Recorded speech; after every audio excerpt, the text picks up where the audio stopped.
The turnover of the Finnish game industry in 2020 was 2.4 billion euros, around $2.9 billion.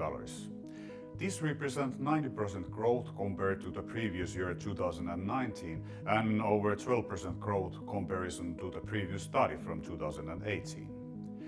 It seems so far that COVID-19 has not negatively affected the financial side of the Finnish game industry. According to some statistics, the situation is the same globally, and the game industry has been resilient against the financial consequences of the pandemic. The statistics show clearly that the Finnish game industry has been financially successful over the whole past decade.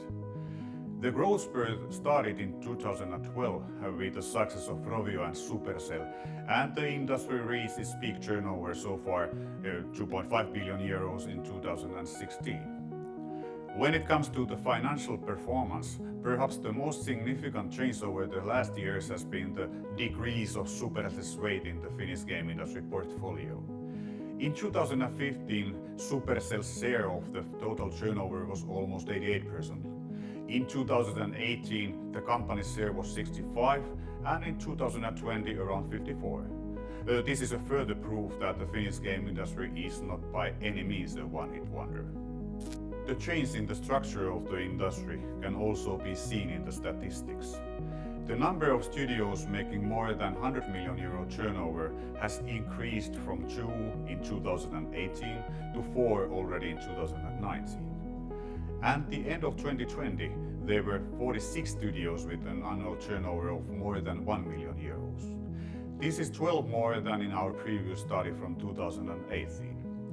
The median turnover of the 134 Finnish game studios participating in this study was 360,000 euros, which is substantially higher than in our previous studies.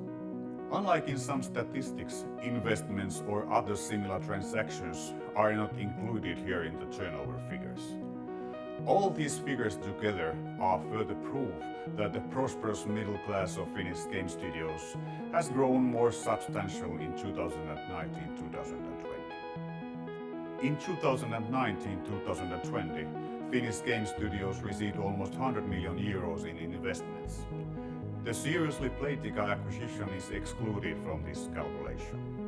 The profit of the industry was well over 500 million euros in 2020, which means that the game industry's contribution to the national economy via taxation will be substantial also in the future.